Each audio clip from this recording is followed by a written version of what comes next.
Emaidazu minutu bat, nire baitan bizi den sorginari entzuteko, emakume ororengan bizi dena, gorputzetik haratago, generoaz haraindi.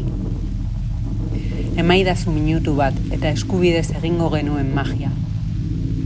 Zenbat emakume hil dira, sutan, etxeetan.